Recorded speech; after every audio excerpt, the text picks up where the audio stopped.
If you are feeling like me and you feel like your kids have so many toys, but yet they say they are bored, then this video is for you. I am going to be decluttering and organizing all of our toys. We're going to do a toy rotation.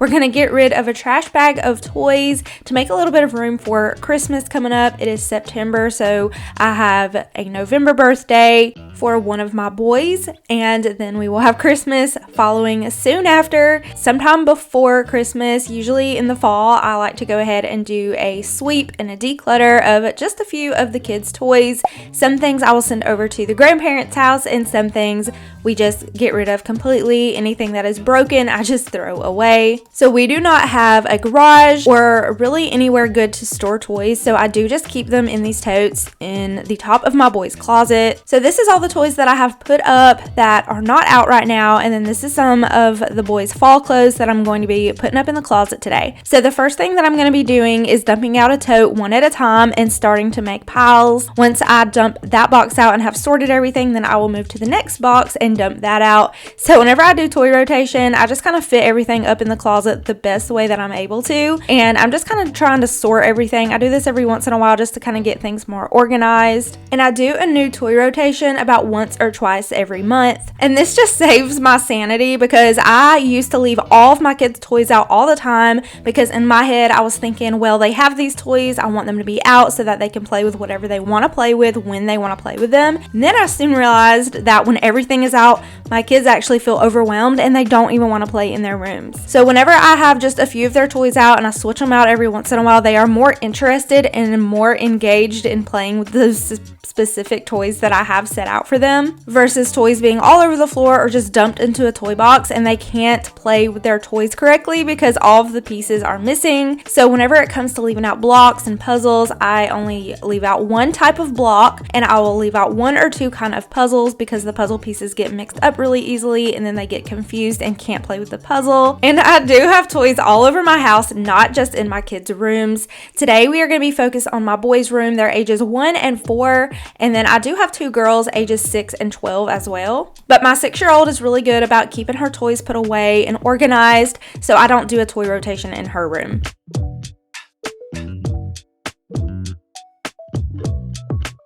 I have this wicker basket that I keep in my entertainment center in the living room, just a little catch-all for toys that get brought out into the living room. So when there's just a few toys, we will tidy those up in this basket, and it makes the living room look nice. Whenever you have cute storage organizers to put toys in, you can use a cute wicker basket or a nice looking toy box or something that would look nice in your living room. And I do sometimes leave large toys in my living room. I just kind of have those beside or behind my couch. Basically, we just have so many toys. My kids get overwhelmed. They say I'm bored with a room full of toys, and they just play better when they are focused and entertained with less toys. So the old saying, less is more, is a real thing, you guys. Less really is more when it comes to toys. And I'm by no means saying that you need to get rid of your toys. I'm just saying to put them in a tote and put them away for a little while, and they will be much more interested in a few months or a few weeks when you get those back out again and just kind of switch them out. The types of toys that I try to get rid of are the ones that frustrate them, the ones that they never play with, anything that is broken,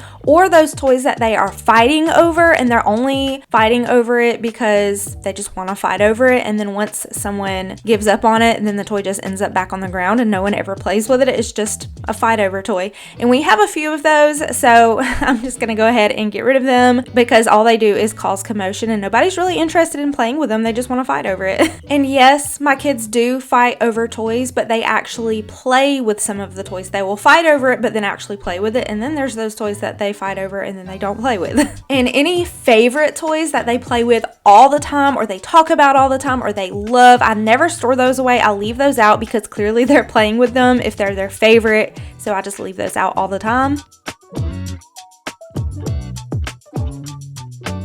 And I utilize under the bed storage. So under my baby's crib, I have an organizer full of my 4-year-old's clothes that no longer fit him, and I save those for my 1-year-old under his crib. And then underneath my 4-year-old's bed, I just store these clear totes with the lids with just like some extra toys.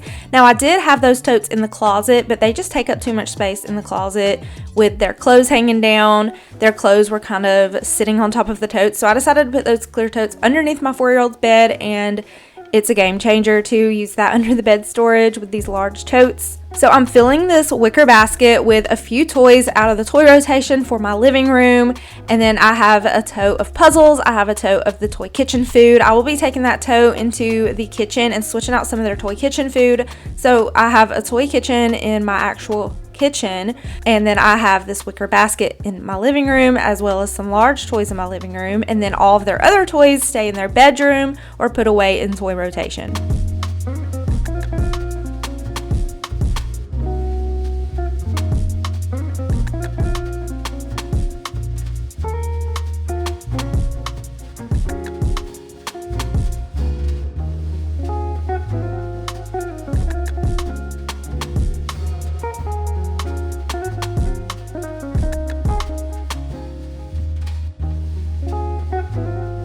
We are also going to be working on the arts and crafts activity cabinet. So I have these 2 cabinets in my kitchen that holds all of the kids' arts and crafts, things that don't need to just be sitting around in the bedrooms, or things that have a ton of pieces that need to be put back away whenever they're finished playing with them. So in here I keep arts and crafts, bubbles, chalk, toys with lots of small pieces. There's also some things in here that I'm going to be decluttering and putting away in their toy rotation. Y'all, I have to keep the arts and crafts cabinet organized or my kids have no interest at all in playing in here. At the end, when I'm finished, I'll show you guys the after and I'll tell y'all everything that I keep in here. The biggest way that I keep my arts and crafts and the kids' toys organized and keep them interested in them is to declutter often and organize often and make sure that it doesn't get too overwhelming, because if it feels overwhelming for you, then chances are your kids are also feeling overwhelmed with all the stuff.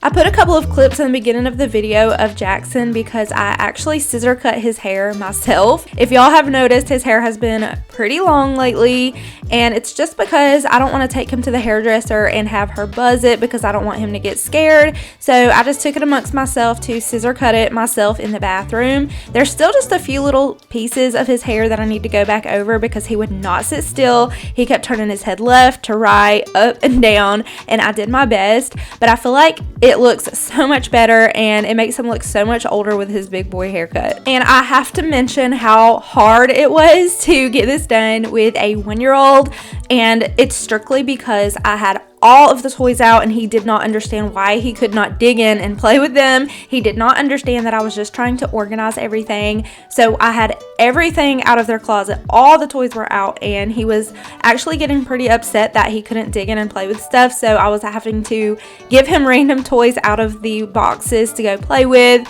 Otherwise, he would just be so upset. It was a huge hassle filming this video with Jackson awake, but I could not do this at nap time clearly because I'm working in his room. I highly suggest doing a toy rotation or organizing your kids' toys while they're at school or while your spouse is home, or if you have someone that can help you with the baby so that you can go and get this done. Otherwise, he is going to want to pull everything out and play with everything all at once. So I do like to leave a good bit of toys out because I do have 3 kids that actually come in here and play. My 6-year-old daughter comes in here and plays with the boys. This is like the main room that they play in. So it's really hard for me to be extremely minimal with the toys that are left out since I do have 3 of them. I don't want to leave just a couple of things out and then they fight over everything. So I do leave quite a bit of toy options out on the toy shelf. And I did end up decluttering an entire trash bag of toys. So now that I have some toys decluttered and toy rotation done, I'm going to go ahead and put the toy totes back on top of the closet. And these look pretty full, but it's because they are small totes. A lot of people will use actual big totes and store them in their garage or in a large closet in their home or someplace where they have enough room to store those types of things. This is just what I have and what I'm working with. I also have this cube organizer in the boys' closet. I store their diapers and pull-ups in here and extra sheets and blankets, and we also put their shoes in here. So I'm just going to go ahead and tidy this up because, y'all, it was a hot mess.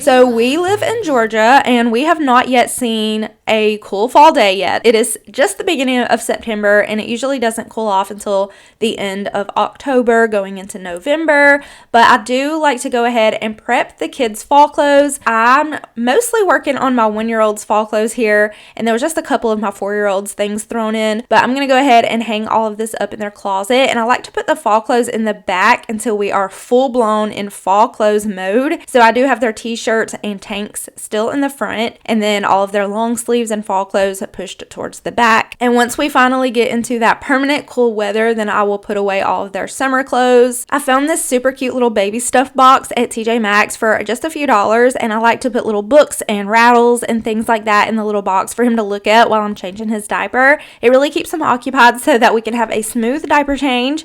But there was some things that he was just kind of outgrowing. There was some little baby rattles in there that I just went ahead and decluttered. But now I have all of their room done, and I just wanted to do a quick vacuum over their room.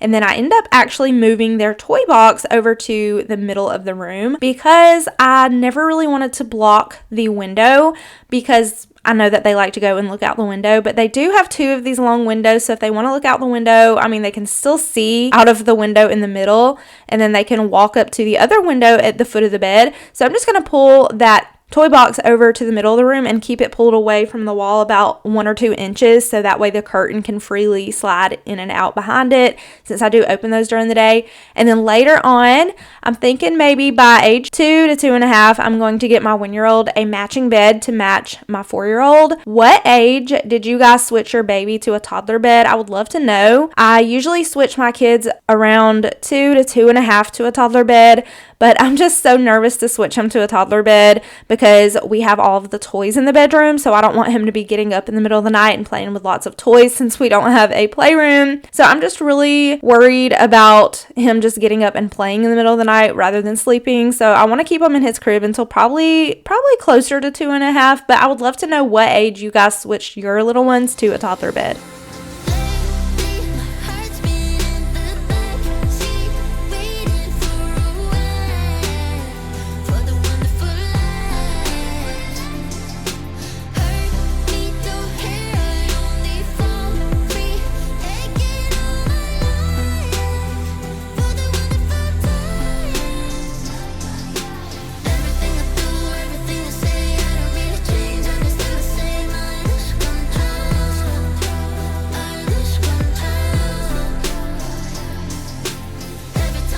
So I ended up loving the toy box so much more over here in the middle, and this is just a few things I have put out on the toy shelf for toy rotation. We have some balls and some cars, a puzzle, there are flowers. All the kids love to play with those little felt flowers, a little remote control alien car, some blocks. I told y'all I only like to leave 1 set of blocks out, so we'll do like mega blocks or some kind of stacking blocks, just some sort of block. And we also have this tote full of cars and people that goes to their little car mat. This little set is so cute. It's from Target. They've had it for about 2 years. It's a little Melissa and Doug map, and it just comes with all those pieces, but it is so cute.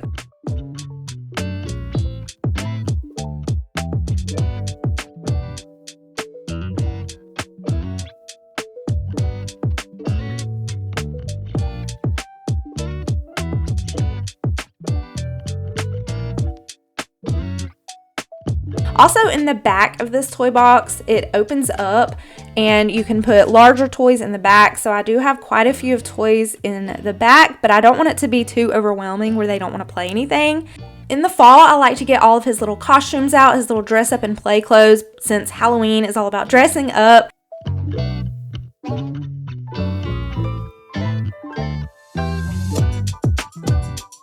And I don't have anywhere to store all of the large toys, so I do usually just keep the larger toys just set out. But this is how their room turned out, and I love it. Jackson played in here for literally like 2 hours straight. After the toy rotation was done, he was having a blast. Now I'm heading back into the kitchen, and I'm just refilling the kids' chalk. Their chalk was really broken and just nasty and gross, so we threw away all the old chalk, and we're going to put out some fresh new chalk in the arts and crafts cabinet. Less is definitely more when it comes to the arts and crafts cabinet. If I have too much stuff in here, my kids are just not interested, so I did clear this out. So I have the kids' light bright pegs in here. Their light brights are under their beds, and I keep the pegs in here, as well as magnetiles. We have Lincoln logs, we have Jenga blocks, and all sorts of things like that, little activities. We have this container of chalk. This is everything that they can take out, play with. When they're done, we put it right back away because it makes way too much of a mess to leave it all out. In here we have all of our paints and our paintbrushes and all of our chalk markers. And these cabinets do have baby locks on them. My 4-year-old, my 6-year-old can open these, but my 1-year-old cannot, and they are for my 1-year-old. So in this other cabinet, we have our preschool busy book, we have our homework boxes, we have these paint markers. These are so fun to paint with. And then I have this container of their dry erase markers and their dry erase stuff for their dry erase board. I also have this wooden learning to count game, and it's just a fun little peg game. And then this color sorting game, my 1-year-old loves to play with that. And I always keep some sort of educational game out. So there's flashcards and dry erase cards in here that they can draw on and practice their letter writing. We have all of our Play-Doh toys. We also have some magnetic dolls and Mr. Potato Head in here.